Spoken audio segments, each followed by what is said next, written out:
नमस्कार, बहुत स्वागत है आप सभी का। मैं हूं आपके साथ मनु तेवतिया। वक्त हो गया है दिन दहाड़े का। शुरुआत नारायणपुर से आ रही बड़ी खबर के साथ करते हैं। यहां पर नक्सलियों की कायराना करतूत देखने को मिली है। नक्सलियों ने आईडी ब्लास्ट किया है। आईडी ब्लास्ट में 4 मजदूर घायल हो गए हैं। घायल मजदूरों को जिला अस्पताल रेफर कर दिया गया है। आमदई खदान का विरोध करते हैं नक्सली। छोटे डोंगर में स्थित आमदई माइंस का ये पूरा मामला बताया जा रहा है, जहां पर नक्सलियों ने आईडी प्लांट किया हुआ था और इस आईडी की चपेट में मजदूर आ गए हैं। 4 मजदूर घायल हुए हैं, जिनको अस्पताल रेफर किया गया है। आमदई खदान का विरोध दरअसल यहां पर नक्सली करते हैं और इसी वजह से मजदूरों को नुकसान पहुंचाने के लिए यहां आईडी प्लांट किया गया था नक्सलियों की तरफ से, जिसकी चपेट में मजदूर आ गए हैं। 4 मजदूर घायल हो गए हैं, जिनको अस्पताल में भर्ती कराया गया है। आपको ये बता दें कि ये आमदई माइंस छोटे डोंगर में स्थित है और वहीं का ये पूरा मामला है। तो ये मजदूर यहां पर आमदई खदान का काम कर रहे थे और नक्सलियों ने यहीं पर आईडी प्लांट किया, जिसकी चपेट में 4 मजदूर आ गए। रोजाना जैसे मैं अभी यहाँ रोजाना जैसे जाते हैं हम लोग माइंस में काम करने, तो वैसे जाते थे रोज। तो आज यहाँ पे ब्लास्ट हुई, कुकर बम जो होता है यहाँ पे लगाया गया था और 2 घायल है गंभीर से, अभी छोटे डोंगर हॉस्पिटल में है।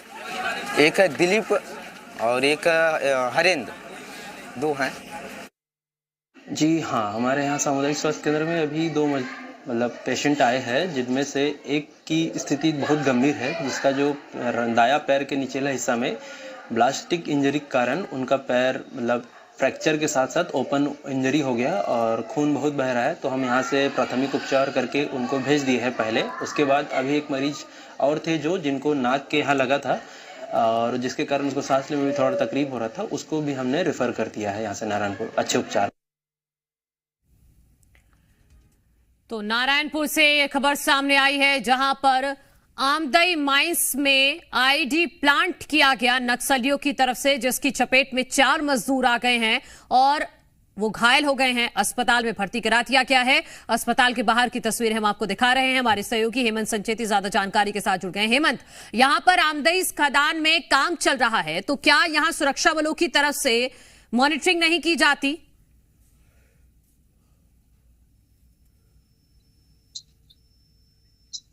हेमंत, आवाज आ रही है आपको? जी हाँ हेमंत जी हाँ जी, लगातार उस इलाके में नक्सलियों द्वारा बोलिए हेमंत। आईडी ब्लास्ट करके जो मजदूर है उनको निशाना बनाया जा रहा।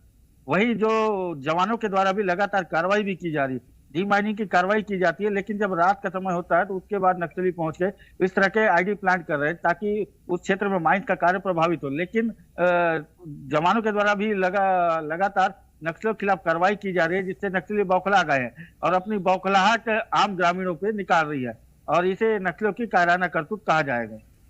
तो जिस क्षेत्र में ये ब्लास्ट हुआ है, जहां पर आईडी प्लांट किया गया था, वहां पर सुरक्षा बलों का किस तरह का मूवमेंट रहता है? क्या इसका अंदेशा नहीं था कि यहां पर भी आईडी ब्लास्ट हो सकता है? जी हाँ, आमदई माइंस के नीचे में एक कैंप है और एक जहाँ ऊपर 0 पॉइंट पे जहाँ पे काम चलता है वहां भी एक कैंप स्थापित है।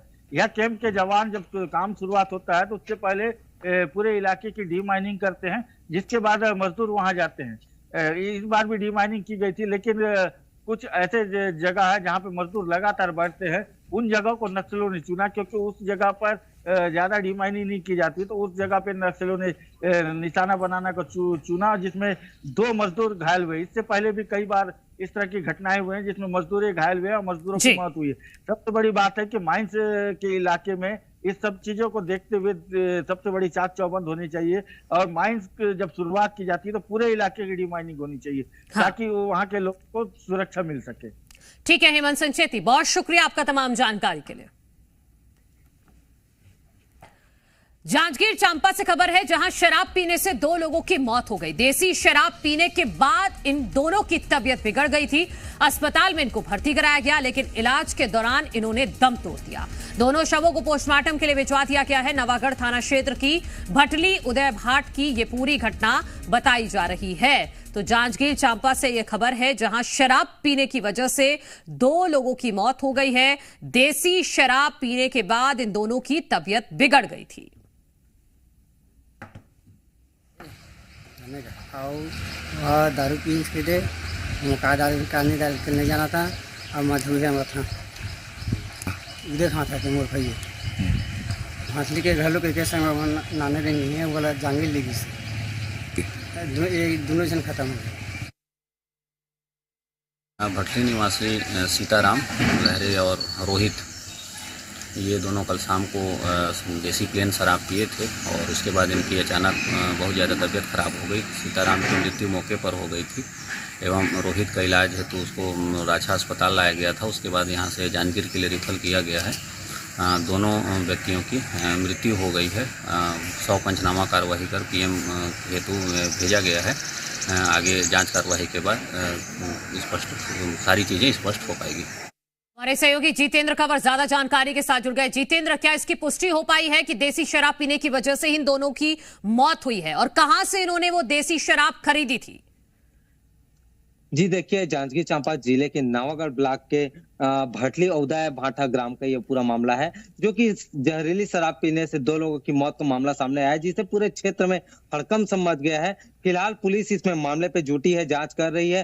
फिलहाल दोनों को पोस्टमार्टम के लिए, एक को नावागढ़ स्वास्थ्य केंद्र और दूसरे को जिला चिकित्सालय में पोस्टमार्टम के लिए भेजा गया है। पोस्टमार्टम रिपोर्ट आने के बाद ही ये पता चल पाएगा कि ये जहरीली शराब से मौत हुई है कि किस कारण से मौत हो गई है। फिलहाल ये रोहित कुमार जो मृतक, उसके भाई का आरोप है कि जहरीली शराब में कुछ जहरीली पदार्थ मिलाने से दोनों की मौत हुई है, इसकी आरोप लगाया है और पुलिस से सहायता भी मांगे है कि इसमें कार्रवाई पुलिस की तरफ से क्या कोई एक्शन लिया गया है? कहां से वो शराब खरीदी गई थी, क्या उसकी जांच की जाएगी? क्या उस पर्टिकुलर ठेके को बंद किया जाएगा या नहीं?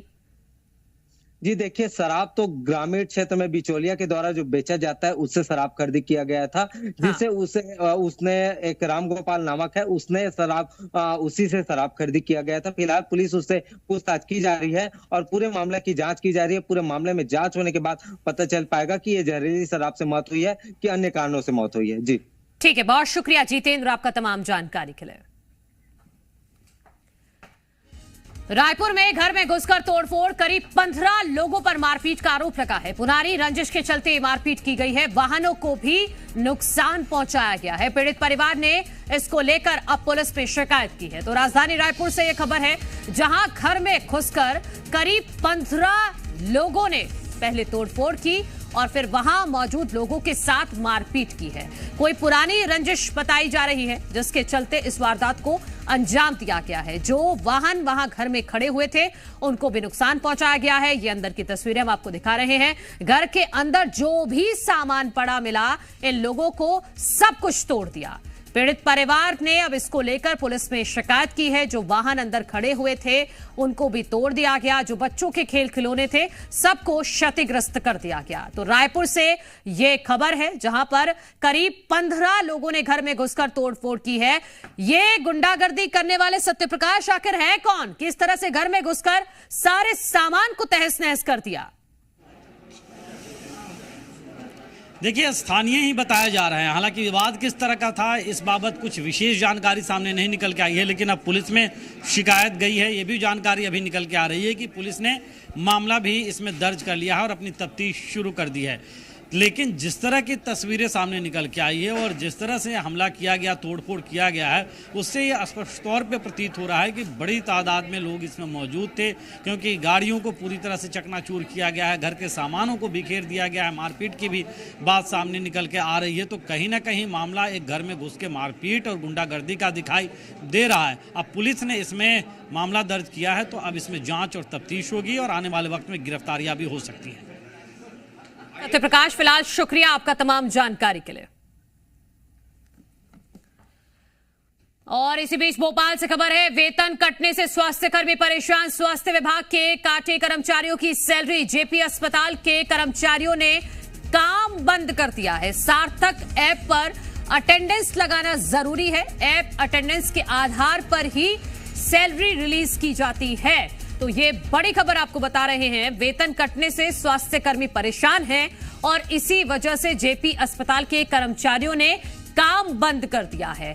जो नियम है उसके मुताबिक इस सार्थक ऐप पर हर एक कर्मचारी को अपनी अटेंडेंस अपडेट करनी होती है, उसमें लगानी होती है और ऐप अटेंडेंस के आधार पर फिर कर्मचारियों को सैलरी रिलीज की जाती है। लेकिन कर्मचारियों का यह आरोप है कि उनका वेतन काट दिया गया है, जिसकी वजह से वो नाराज हैं और अब उन्होंने काम बंद कर दिया है। इसी की तस्वीरें जी मध्य प्रदेश छत्तीसगढ़ आपको जेपी अस्पताल के बाहर से दिखा रहा है। हमारे सहयोगी अनिल नागर ज्यादा जानकारी के साथ जुड़ गए हैं। अनिल, कहां गड़बड़ी की गई है? क्या कर्मचारियों ने समय पर अटेंडेंस नहीं लगाया या अटेंडेंस लगाने के बावजूद भी उनकी सैलरी रिलीज नहीं की गई?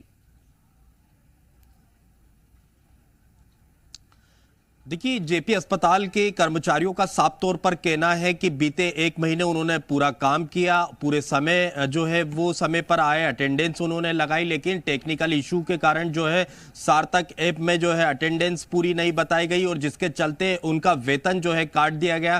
किसी का 7 दिन का वेतन काटा, किसी का 15 दिन का वेतन काटा। ऐसे में उन्हें घर चलाने में बड़ी दिक्कतों का सामना करना पड़ रहा है, क्योंकि पूरे महीने का वेतन जो नहीं आया, किसी के 30,000 रुपये काटे गए, किसी के 20,000 रुपए काटे गए। यही कारण है कि जो जेपी अस्पताल के कर्मचारी है उन्होंने काम बंद करके वो जो है प्रदर्शन करते हुए बाहर नजर आए और साफ तौर पर कहना है कि जो सार्थक ऐप है उसे हटाया जाए, क्योंकि जिसके चलते उनका वेतन कट रहा है। वो तो पूरी मेहनत कर रहे हैं, पूरे महीने काम कर रहे हैं, उसके बावजूद जो है एब्सेंट बताया जा रहा है। अटेंडेंस बीच में किसी से शिकायत की थी कि ये अपनी अटेंडेंस उस पर अपडेट कर रहे हैं और वहां शो नहीं हो रहा है, डिस्प्ले नहीं हो रहा है।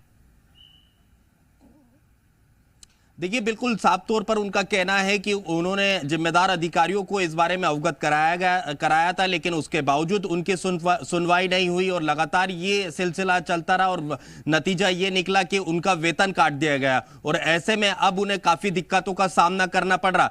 हालांकि अभी उन्हें आश्वासन दिया गया है कि इसका कोई हल निकाला जाएगा, लेकिन साफ तौर पर उनकी मांग है कि ये सार्थक ऐप हटाया जाए, क्योंकि इसके चलते पहले भी कई बार परेशानियां आई है और आगे भी इसी तरह की परेशानी आएगी, जिसके चलते उनका वेतन आगे भी काटा जा सकता है। तो ऐसे में वो साफ तौर पर कर्मचारी मांग कर रहे हैं कि ये सार्थक ऐप हटाया अभी भी इन्होंने काम बंद किया हुआ है क्या? जो आम लोग वहां पर पहुंच रहे हैं उनको दिक्कत हो रही होगी।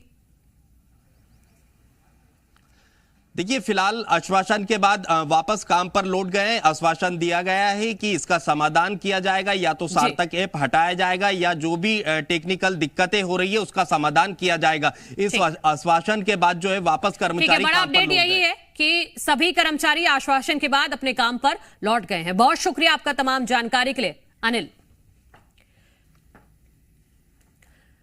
सीधी से बड़ी खबर है, जिला अस्पताल में भीषण आग लग गई। 4 से 5 पुरानी एम्बुलेंस जलकर खाक हो गई हैं। आग लगने का कारण अज्ञात है। आग लगने की घटना से हड़कंप मच गया है। फिलहाल दमकल ने आग पर काबू पा लिया है और मामले की जांच में भी पुलिस जुट गई है। तो तस्वीरें आपके सामने सीधी से आपको दिखा रहे हैं, जहां जिला अस्पताल में आग लग गई और 4 से 5 पुरानी एम्बुलेंस जलकर इस दौरान खाक हो गई। आग लगने का कारण अभी पता नहीं चल पाया है, लेकिन आग लगने की वजह से हड़कंप मच गया। हमारे सहयोगी आदर्श कुमार गौतम ज्यादा जानकारी के साथ सीधी से जुड़ गए हैं। आदर्श, क्या यहां पर अगर आग लग जाए और जिला अस्पताल में इंतजाम ना हो आग पर काबू पाने के, यह किस तरह की लापरवाही है? हाँ, कहीं न कहीं हॉस्पिटल प्रबंधन की बड़ी लापरवाही उजागर हुई है। जिला अस्पताल में लगभग 4 से 5 एम्बुलेंस जलकर देर रात खाक हो गई है। करीब यह घटना 12 से 2 बजे के बीच बताई जा रही है, जिसमें अभी आग लगने का कारण स्पष्ट नहीं हो पाया है और फायर ब्रिगेड के द्वारा आग पर देर रात काबू पाया गया है, जिसमें पुलिस के द्वारा अज्ञात के तहत मुकदमा दर्ज कर लिया गया है। लेकिन इससे पहले भी जो पूरा जो कबाड़ में जो तब्दील गाड़ी एम्बुलेंस खड़ी रहती है, वहां पर कई बार यह घटना हो चुकी है। जिस प्रकार से 3-4 बार घटना जो खराब एम्बुलेंस वाहन संचालित हैं खड़ी रहती हैं, 2-3 बार घटना घट चुकी है, लेकिन इसके बावजूद भी प्रबंधन इस ओर ध्यान नहीं दे रहा है। लेकिन इस तरह के रवैये से प्रबंधन। आदर्श कुमार गौतम, शुक्रिया आपका तमाम जानकारी के लिए। तो अपने दर्शकों को बता दें कि जिला अस्पताल परिसर में आग लगी थी, जहां पर 5 पुरानी एम्बुलेंस खड़ी हुई थी, वो जलकर खाक हो चुकी है। इसी के साथ इस बुलेटिन में इतना ही। खबरों का सिलसिला लगातार जारी है।